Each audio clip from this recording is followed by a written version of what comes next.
समस्त ग्वाल बाल अपने घनश्याम का, अपने बिहारी का कीर्तन भजन गाते हुए जा रहे हैं। और इधर जैसे ही समस्त ग्वाल बाल यज्ञ भूमि पर पहुंचे तो उन्होंने उन ब्राह्मणों के पास जाकर कहा कि देखिए, हम नन्हे नन्हे ग्वाल गोई चराते हुए थोड़ी दूरी तक निकल आए हैं और हम इस समय क्षुधा से पीड़ित हो रहे हैं। आप हमें थोड़ा सा भोजन दे दीजिए। ब्राह्मणों ने नन्हे नन्हे ग्वाल बालों की बात को सुना, लेकिन अपने कार्य में दच्चित होने का स्वांग भरते रहे। उन्होंने पुनः प्रार्थना की, देखिए, हम नन्हे नन्हे ग्वाल बाल श्री कृष्ण और बलराम जी के साथ गोए चराते हुए थोड़ी दूरी तक निकल आए हैं और हम क्षुधा से पीड़ित हो रहे हैं।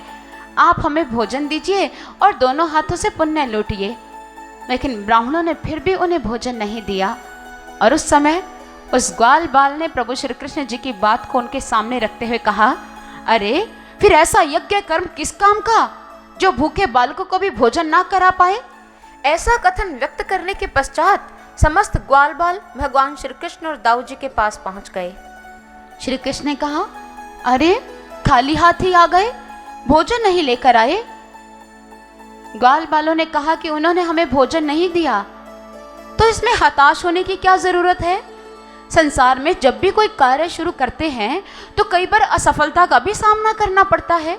असफलता मिलने का अर्थ यह नहीं कि दोबारा प्रयास ही नहीं करना चाहिए। अब पुनः प्रयास करो और अब की बार सफलता मिल जाएगी। अब की बार ब्राह्मण लोगों से नहीं, यज्ञ पत्नियों से तुम भोजन की मांग करना, और ये मैं कह रहा हूं कि वह तुम्हें भोजन जरूर दे देंगी। कहने लगे, देख कन्हाई, अगर उनके यहाँ से भी रीते हाथ लौट आए तो। अरे मैं कह रहा हूं, आपको भोजन की प्राप्ति जरूर हो जाएगी, तुम लोग जाओ। सभी ग्वाल बाल अपने प्रभु का कीर्तन करते हुए फिर चल पड़े। और वहां पर जैसे ही यज्ञ भूमि पर पहुंचे तो यज्ञ भूमि पर जाकर अब की बार उन्होंने यज्ञ पत्नियों से कहा कि हम श्री कृष्ण और बलराम जी के साथ गोए चराने के लिए आए थे। अब हम क्षुधा से पीड़ित हो रहे हैं। आप हम ग्वाल बालों को भोजन दीजिए और दोनों हाथों से पुण्य लूटिए। यज्ञ पत्नियों ने जब सुना तो उनके कर्णपुटों में मानो पीयूष की धारा प्रवाहित हो गई हो।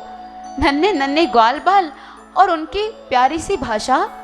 और एक यज्ञ पत्नी ने कहा, अरे नन्हे नन्हे तुम हो, नन्हे नन्हे तुम्हारे हाथ हैं, इन हाथों में कितना भोजन ले जाओगे। ऐसा करते हैं, हम ही तुम्हारे साथ भोजन कराने के लिए चलती हैं। जितना करना हो कर लेना और बाकी हम वापस ले आएंगे। और इतने में एक वृद्धा यज्ञ पत्नी ने कहा, अरे अरे कहाँ जाने की बात कर रही हो। अरे अम्मा, उन बालकों को भोजन कराने की। अरे उनको भोजन कराने की जो इनका सखा है, वो जो मुकुट धारण करता है, वो जो बांसुरी बजाता है, वो जिसने छोटी उम्र में पूतना का संहार कर दिया था। अरे जो बड़े बड़े असुरों को मारता है, जो गोए चराता है, उसी की बात कर रही है ना, ये उसी के सखा हैं। अरे अरे मुझे वृद्धा को भी ले जाओ, ये बूढ़ी अखियां ना जाने कब बंद हो जाए, उससे पहले उसे घनश्याम के दर्शन कर ले। तुम नहीं जानती, मथुरा के घर घर में घनश्याम की पूजा होती है। कंसराज से छिपकर सभी इसकी आराधना करते हैं। मेरे तो मन में ये बस गया है। इसकी तो लीलाएं मैं तब सुनती हूँ जब मथुरा में गोकुल गांव से कोई माखन बेचने के लिए आती है। मैं तो बैठ जाती हूँ, झूप इसकी लीला सुनती हूँ इस सांवले सलोने की, कि बस मेरा तो दिल ही इसका होकर रह गया। अब तो मन में यही श्याम बस गया है, इस बुढ़िया को भी ले जाओ। हाँ, आप भी माँ हमारे साथ चलो। और जैसे ही वो उन ग्वाल बालों के साथ वहां पर भोजन कराने के लिए आगे बढ़ने लगी, उसी समय ब्राह्मण लोगों ने जब यह देखा हमारी पत्नियां हमसे आज्ञा लिए बगैर इतना भोजन लेकर इनके साथ जा रही है, तो अत्यंत क्रोधित हो गए। और क्रोधावस्था में एक ब्राह्मण ने कहा, खबरदार, अगर एक कदम भी आगे बढ़ाया तो घर के सब पट सदा के लिए बंद मिलेंगे। वापिस लौटा और अपने अपने स्थान पर बैठ जाओ। उन यज्ञ पत्नियों ने उनकी बात को नहीं सुना, उनकी बात को सुनकर अनसुना करते हुए भी आगे बढ़ती चली गई। और जब ब्राह्मण लोगों ने यह देखा ये हमारी अवज्ञा कर रही है, एक ब्राह्मण ने द्रुत गति से आगे बढ़कर एक यज्ञ पत्नी को बालों से पकड़ा और घसीटते हुए वापस यज्ञ भूमि पर ले आई। मैं कह रहा हूं, यहां से हमारी आज्ञा के बिना नहीं जाना है। समस्त यज्ञ पत्नियां वहीं पर खड़ी हो गई। उनका वाह वाह भाई वाह, क्या पौरुष है तुम्हारा। तब कहाँ जाती है तुम्हारी ये वीरता, जब कंस के सैनिक तुम्हारे मोहल्ले में आकर तुम्हारी बहू बेटियों को उठाकर ले जाते हैं, तब तो तुम भीगी बिल्ली बनकर अपने घर में छिपकर बैठ जाते हो और अबला नारी के ऊपर अब तुम हाथ उठा रहे हो। तब कहा जाता है तुम्हारा ये शौर्य है, तुम्हारा ये पराक्रम। जब जरासंध के सैनिक तुम्हारे मोहल्ले में आकर तुम्हारी बहू बेटियों के साथ दुर्व्यवहार करते हैं, तब तो तुम उनका सामना नहीं करते और आज अबला नारियों पर हाथ उठा रहे हो। नहीं चाहिए हमें तुम्हारा सहारा, तुम हमारी रक्षा नहीं कर पा रहे हो। हमारा रक्षक आ चुका है, हम उसी के पास जा रही हैं, वो ही हमारी हर संकट से रक्षा करेगा। और इस प्रकार सदा पति की आज्ञाकारिणी ये पत्नियां आज पति की अवज्ञा कर अपने प्रभु से मिलने के लिए उद्यत हो गई। समाज की फफूंदी प्राचीरें, ये थोथी परंपराएं जो प्रभु के दर्शन की ललक में बाधा पैदा कर रही थी, आज प्रभु के दर्शन की ललक ने आंधी का काम किया और सारी प्राचीरों को तोड़कर ध्वस्त कर दिया और चल पड़ी अपने रक्षक, अपने श्याम सुंदर से मिलने के लिए। तरह तरह के व्यंजन लेकर समस्त यज्ञ पत्नियां बढ़ती चली जा रही हैं। पीछे पीछे ग्वाल बाल हैं और सभी मिलकर कान्हा की जय जयकार कर रहे हैं। उन यज्ञ पत्नियों ने सभी को अपने हाथों से भोजन कराया और भोजन करते करते घनश्याम ने ये कहा कि मैं तुम्हारी अभिलाषा को बहुत अच्छी तरह जानता हूँ। तुम मुझसे प्रेम करती हो और मेरे प्रेम से युक्त होकर ही मुझे भोजन कराने के लिए यहाँ आई हो, लेकिन अब हम सभी ग्वाल बाल तृप्त हो चुके हैं, हमने भोजन ग्रहण कर लिया है, अब तुम वापिस लौट जाओ। यज्ञ पत्नियों ने हाथ जोड़ लिए, कहा नहीं प्रभु, आप हमें वापिस जाने के लिए मत कहिए, क्योंकि हम अपने समस्त सांसारिक बंधनों का परित्याग कर आपके श्री चरणों में आई है।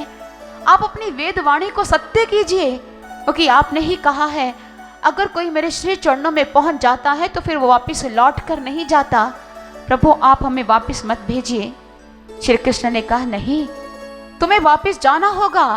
अपने कर्तव्य कर्म की उपेक्षा मत करो, अपने गृहस्थ धर्म का परित्याग मत करो। तुम्हारी चेतना जीवित है, तुम जागृत आत्मा हो। तुम्हें वापिस इसलिए जाना है क्योंकि तुम मथुरा की जीवनदायिनी शक्ति हो। तुम क्रांति की दूतियां बनकर जाओ। मेरा मथुरा में शीघ्र अति शीघ्र पदार्पण होने वाला है। मेरे आने का संदेश घर घर में पहुंचाओ और मेरे नाम का भजन सुमिरन करो। मैं क्रांति का सूत्रपात करने जा रहा हूं और मैंने उस क्रांति के लिए तुम्हें दूतियों के रूप में चुन लिया है। तुम मुझसे युक्त हो गई हो और मेरा सुमिरन करते हुए जब घर लौट जाओगी तो तुम्हारे पति तुम्हारी अवमानना नहीं कर पाएंगे, वो तुम्हें कुछ भी नहीं कहेंगे, सम्मान के साथ तुम्हें अपने यज्ञ कार्य में फिर से सम्मिलित करेंगे। ये तुम्हारे कृष्ण का तुम्हारे प्रति आशीर्वचन है। श्री कृष्ण जिन्हें आशीर्वचन दिया और इस आशीर्वचन को प्राप्त कर यज्ञ पत्नियां वापिस यज्ञशाला की ओर बढ़ गई। सभी निर्भय हैं, कोई भी अपने पति से भयभीत नहीं है। और जब वो यज्ञशाला में पहुंची तो एक अद्भुत दृश्य था। उनके पहुंचते ही जो ब्राह्मण थे अपने स्थान पर खड़े होकर उनके हाथ जुड़ गए। करबद्ध होकर वो उनके समक्ष खड़े हैं, उनके नेत्र नम हैं और समस्त ब्राह्मण यह सोच रहे हैं हमारे समस्त प्रकार के वैदिक संस्कार हुए हैं, हमने अनेकों शास्त्रों का अध्ययन किया है, लेकिन फिर भी परमात्मा की प्राप्ति हमें नहीं हो पाई। और जिनका इस प्रकार के गुरुकुल से संबंधित संस्कार भी नहीं हुए, फिर भी वो श्याम को प्राप्त हो गई हैं। उन्होंने अपने प्रभु को प्राप्त कर लिया है। धन्य है ये और धन्य है इनकी भक्ति। और आज वो अपने नम नेत्रों के साथ अपनी पत्नियों के श्री चरणों को निहार रहे थे कि शायद इनकी भक्ति से हमारा भी उद्धार हो जाए। आज प्रभु श्री कृष्ण जी ने मथुरा की उन स्त्रियों को जो यज्ञ पत्नियां थी, क्रांति की दूतियों के रूप में उनका चयन कर उन्हें सदा के लिए निर्भय बना दिया। इधर भगवान श्री कृष्ण जी ने नारी जाति के उत्थान का ये कार्य किया। भगवान ने जब यह देखा कि नारी कुटुंब में नाना प्रकार की असुविधाओं को सहन करने के बावजूद भी कुटुंब को समुन्नत बनाने का प्रयत्न करती रहती है, लेकिन समाज फिर भी नारी का सम्मान नहीं करता है, और अगर नारी को समय के अनुसार जागरूक नहीं किया गया तो राष्ट्रीय आपत्ति काल में इनकी जड़ता हमारे लिए बहुत बड़ी बाधा बनकर उपस्थित हो जाएगी।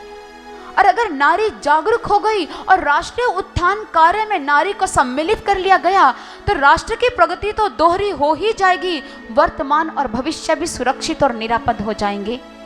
इसलिए श्री कृष्ण जी ने नारी जाति के उत्थान का बीड़ा उठाया और उन्होंने अपना कार्य वहां से शुरू किया, स्त्री समाज के उस अंग से जो झोंपड़ियों में निवास करता था, प्रभु श्री कृष्ण जी ने उन्हीं गोपियों को ब्रह्म ज्ञान से दीक्षित कर उन्हें प्रेम का पाठ पढ़ा दिया और उन्हीं गोपियों के मुख से उद्धव जैसे महान ज्ञानी को प्रेम का संदेश दिलवाकर उद्धव की आंखें खोल दी और साथ ही साथ मानव समाज की आंखें खोल दी कि जिन्हें तुम गांव की अनपढ़ गोपियां कहते हो, वो गांव की अनपढ़ गोपियां नहीं, वो विशुद्ध प्रेम तत्व की ज्ञात्री हैं, जो बड़े बड़े विद्वानों को भी प्रेम का पाठ पढ़ाकर उनको सही दिशा दे सकती हैं।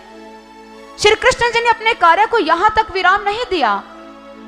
भौमासुर की कारागृह में बंदनी स्त्रियां जब श्री कृष्ण को पुकार रही थी, श्री कृष्ण जी ने सत्यभामा के साथ वहां पर भौमासुर की कारागृह के समीप पहुंचकर युद्ध किया और उसमें विजय श्री का वर्ण कर भौमासुर की कारागृह में बंदनी स्त्रियों को मुक्ति का दान दे दिया। जब समस्त स्त्रियों को मुक्ति का दान मिला तो 16,000 वो 100 स्त्रियां श्री कृष्ण जी की ओर अनिमिष नेत्रों से देख रही थी। श्री कृष्ण जी ने कहा, अब तुम मुक्त हो चुकी हो, तुम जहां भी जाना चाहो जा सकती हो, जाओ अपने घर लौट जाओ। उन्होंने कहा, प्रभु जिस मुक्ति की हमने कल्पना भी नहीं की थी वह मुक्ति का प्रकाश आपने हमें दे दिया, लेकिन हम जाएं कहां? अगर आप कहते हो कि हम घर जाएं, हम विवाह करें, तो कौन है जो हम स्त्रियों से विवाह करेगा? पर पुरुष की बंधनीय स्त्रियों को समाज तो स्वीकार भी नहीं करेगा, विवाह तो बहुत दूर की बात है। प्रभु अब आप ही हमें स्वीकार कीजिए, हमारा मार्गदर्शन कीजिए। प्रभु गहन चिंता में थे। प्रभु जानते थे रूढ़िवादिता से ग्रसित ये मानव समाज इन स्त्रियों को स्वीकार नहीं करेगा। अन्यद्यु राज चौक नगर जनों से खचाखच भरा हुआ था। कारागृह से मुक्त स्त्रियां अपने कटु जीवन अनुभवों की वजह से वहां पर चुप्पी साधे बैठी थी, नहीं जानती थी कि भविष्य में क्या लिखा है, और सभी उस समय मौन साधे वहां बैठे थे। ऐसा लग रहा था कि मानो मरघट की सृष्टि हो गई हो। उसी भरी सभा में श्री कृष्ण जी एक ऊंचे मंच पर खड़े हो गए। सारे समाज को संबोधित करते हुए कहा, क्या तुम में से कोई ऐसा है जो इन स्त्रियों में से किसी का पाणी ग्रहण कर पाए? क्या तुम में से कोई ऐसा है जो किसी भी स्त्री का वर्ण कर पाए? क्या तुम में कोई ऐसा है जो इन्हें कुल का गौरव दे पाए? क्या तुम में से कोई ऐसा है जो इन्हें सम्मान की चादर प्रदान कर पाए? रूढ़िवादिता से ग्रसित समाज मौन रहा। श्री कृष्ण जी ने एक एक व्यक्ति से पूछा, क्या तुम इसे स्वीकार कर सकते हो? क्या तुम इन्हें स्वीकार कर सकते हो? सर्वत्र शमशानी निस्तब्धता छाई रही। और उस समय श्री कृष्ण जी ने यह कहा कि मैं वसुदेव पुत्र द्वारिकाधीश, जो समस्त स्त्रियों को प्रकट अभय दान की घोषणा कर चुका है, आज इन समस्त स्त्रियों को अपनी पत्नी के रूप में स्वीकार करता हूं। और मेरे द्वारा स्वीकार कर लेने पर यह सम्मान से युक्त हो गई है। अब यह सम्मान के साथ, फक्र के साथ किसी के समक्ष भी कह सकती है कि मैं द्वारिकाधीश की पत्नी हूं। जिन्हें मूल पालक स्वीकार नहीं कर रहे थे, उन्हें जगत पालक ने स्वीकार कर लिया। जिन्हें समाज अमिट कलंक कहकर तिरस्कृत कर रहा था, उन्हें प्रभु ने अपनी कृपा का ज्वलंत आश्रय देकर अभिनंदनीय बना दिया। उपालंभों का शोर मंगल बधामों और मंगल गीतों में परिणत हो गया। प्रभु ने इतनी स्त्रियों को कुल के गौरव का दान दिया और उनका पतन होने से बचा लिया। अगर इतनी स्त्रियां दूषित होती हैं, पतन की गर्त में जाती है, तो वैसे वर्ण संकर पैदा होने की संभावना थी। मानव समाज को पतन की गर्त में जाने से बचाने के लिए श्री कृष्ण जी ने नारी जाति के उत्थान को जो बीड़ा उठाया था, इस कार्य में भी प्रभु ने सफलता को प्राप्त किया। ताउम्र प्रभु नारी जाति का उत्थान करते रहे, लेकिन प्रभु की महानता से मानव समाज अवगत नहीं हो पाया। युद्ध भूमि में अर्जुन के समक्ष खड़े हैं, सारथी की भूमिका का निर्वाह कर रहे हैं, वहां भी उन्हें याद है कि मैं नारी जाति के उत्थान की शिक्षा अर्जुन को दे दूं। उन्होंने अर्जुन को कहा, अर्जुन मांग ही पार्थ व्यपाश्रित्य ये अपि स्युः पापयोनियः स्त्रियो वैश्यस्तथा शूद्र ते अपि यान्ति परांगतिम। हे पार्थ, स्त्री, वैश्य, शूद्र और पाप योनि चांडाल मेरी शरण में आकर परम गति को प्राप्त कर सकते हैं।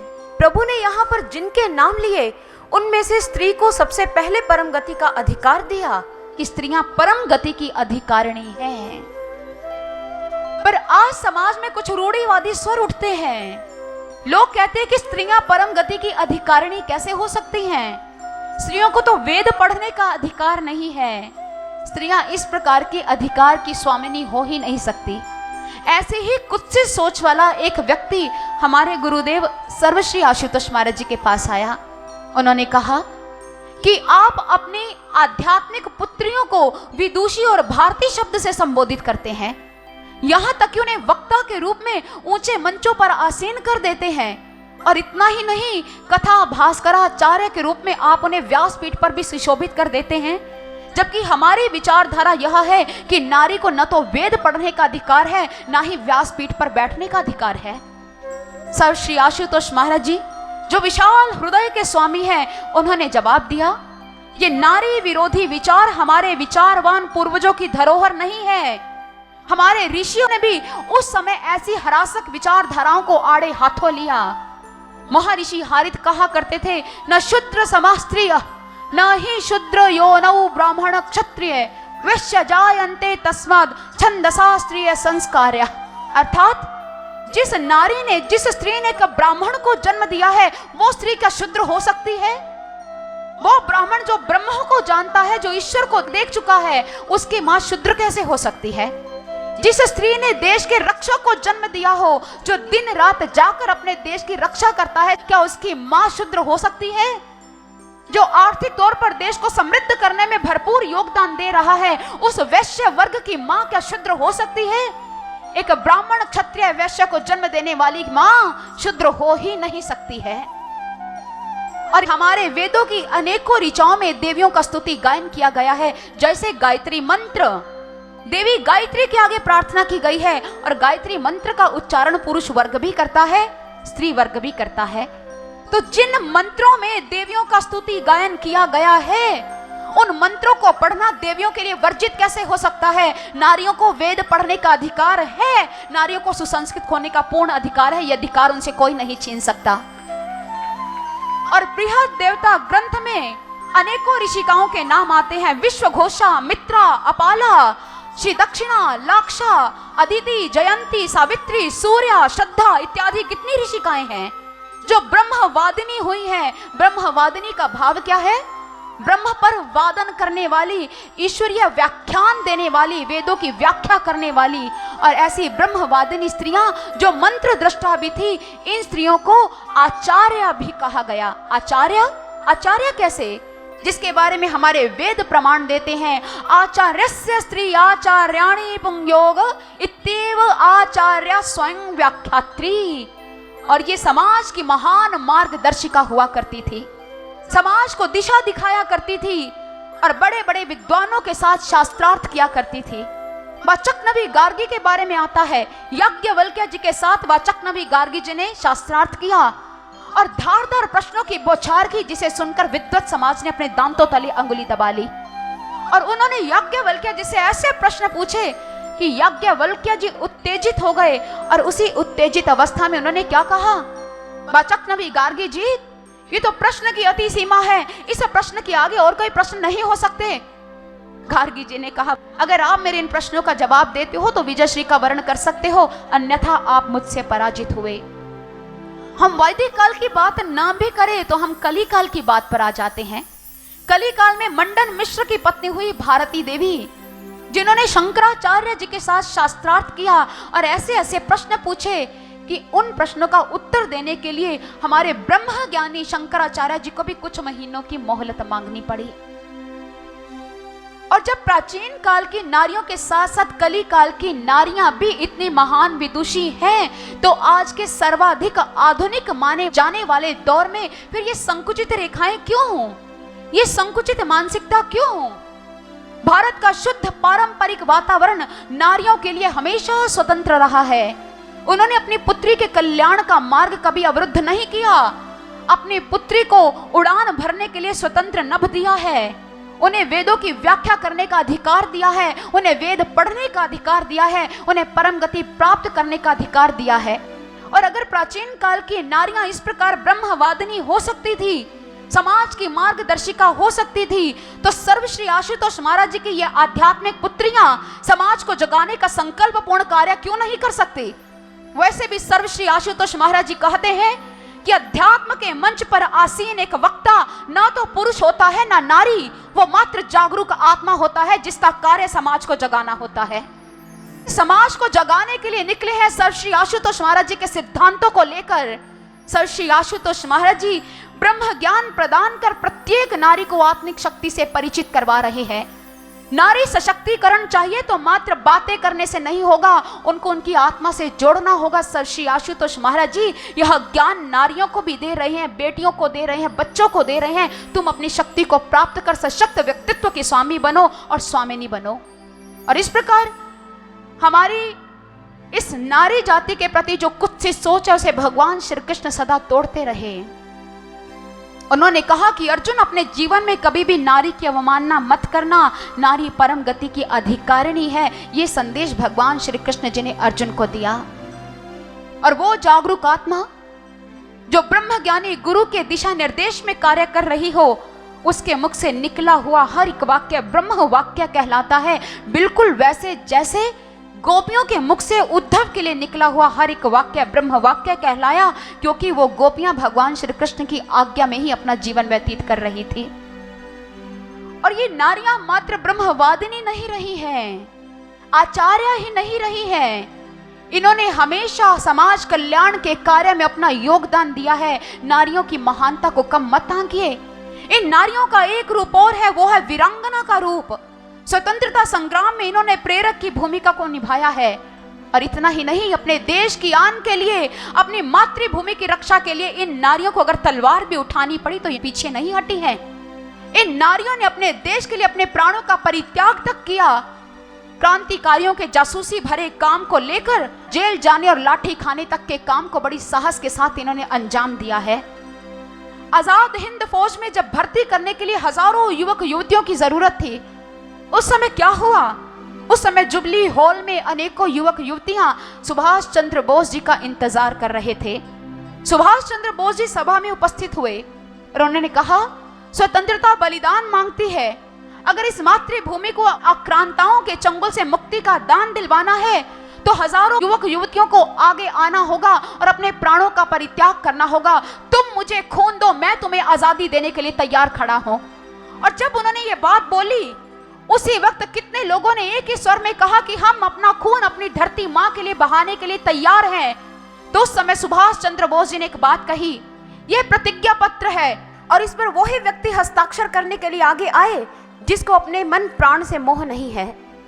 और आपको यह जानकर अत्यंत हर्ष होगा, जो लोग उस समय अपने रक्त के साथ उस पत्र पर हस्ताक्षर करने के लिए आगे बढ़े, उनमें 17 नारियां थी जिन्होंने जाते ही अपना अंगूठा काटकर अपने खून से हस्ताक्षर कर दिया और अपने देश के नाम पर अपना जीवन कुर्बान कर दिया।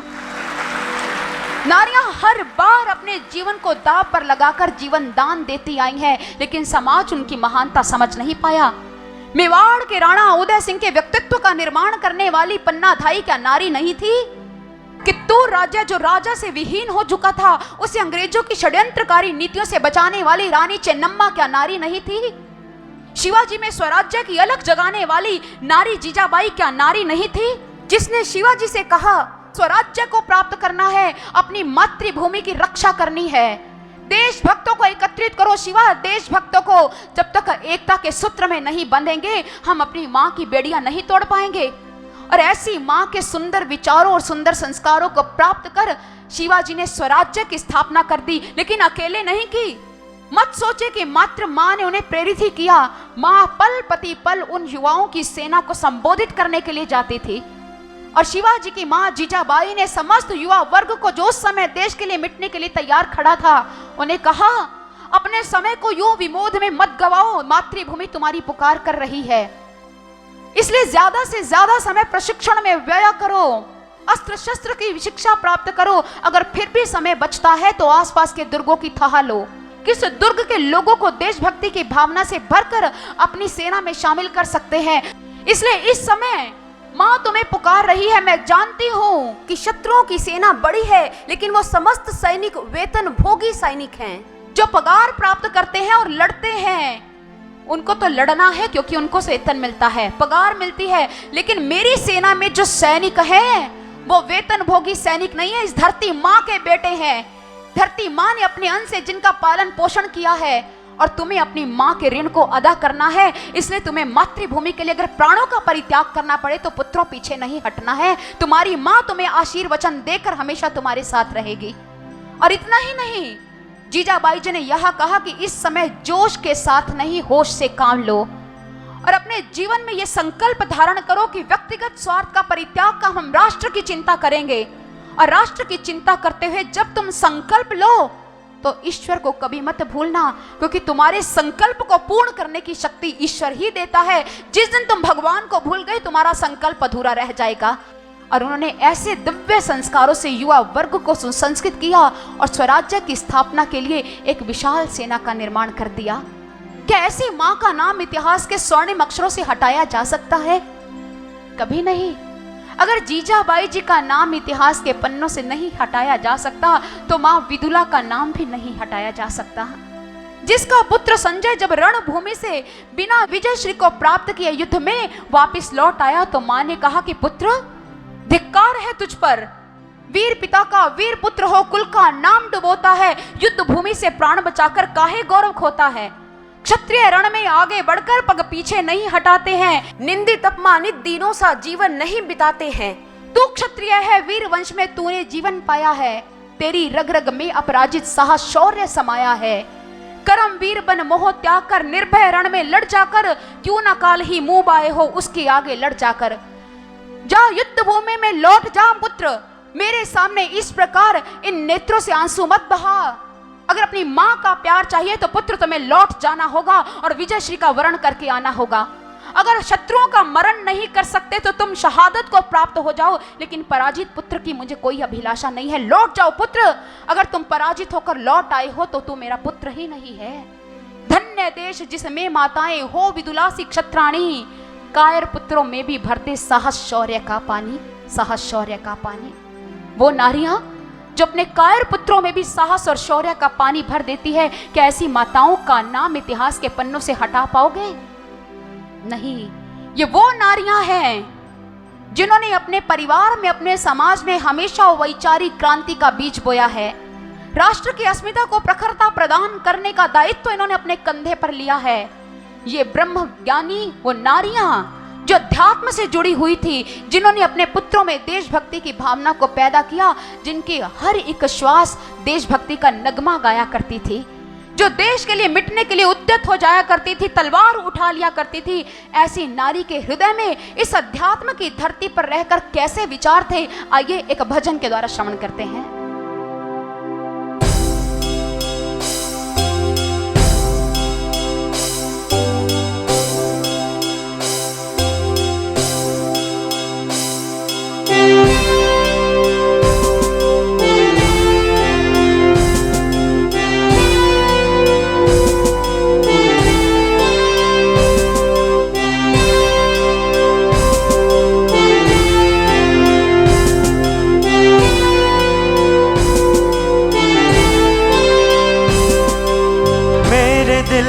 धड़कनों में बज रहा नगमा सुनो, क्या है मेरी ख्वाहिशें, क्या है मेरे अरमा सुनो।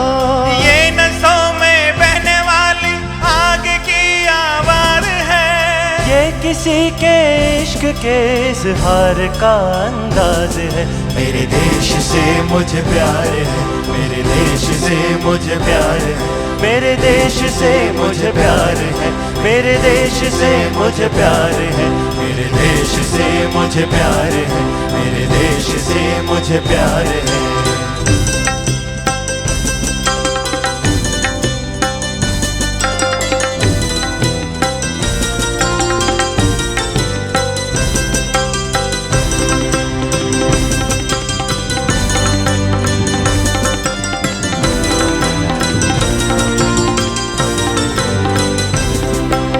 जिसके आंगन में संवरते खिलते हैं मौसम सभी, जिसने बदले खुशियों में सारे जहां के गम सभी, जिसकी सरहद दुश्मनों के लिए एक तलवार है, जिसका हर बच्चा वतन पे मरने को तैयार है। मेरे देश से मुझे प्यार है, मेरे देश से मुझे प्यार है, मेरे देश से मुझे प्यार है, मेरे देश से मुझे प्यार है, मेरे देश से मुझे प्यार है, मेरे देश से मुझे प्यार है।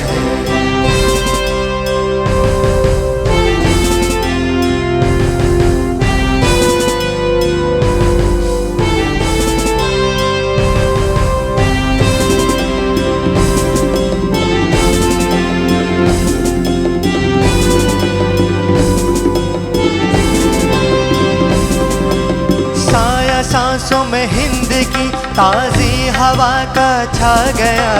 जिस्म की रंगत पे मिट्टी का असर है आ गया।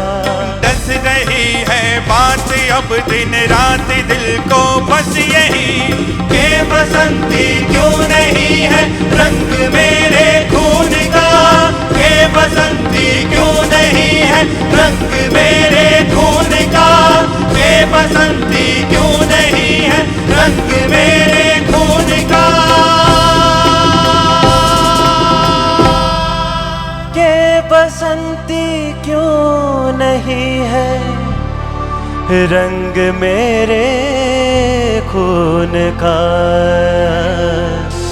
मेरे देश से मुझे प्यार है, मेरे देश से मुझे प्यार है। मेरे दिल की धड़कनों में बज रहा नगमा सुनो। क्या है मेरी ख्वाहिशें, क्या है मेरे अरमां सुनो। ये नसों में बहने वाली आग की आवाज़ है। ये किसी के इश्क के इज़हार का अंदाज है।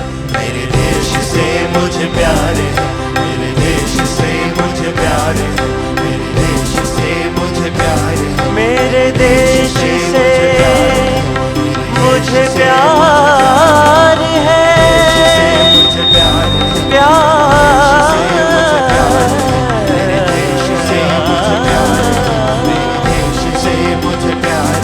मेरे देश से मुझे प्यार है, मेरे देश से मुझे प्यार है। मेरे देश से मुझे प्यार है।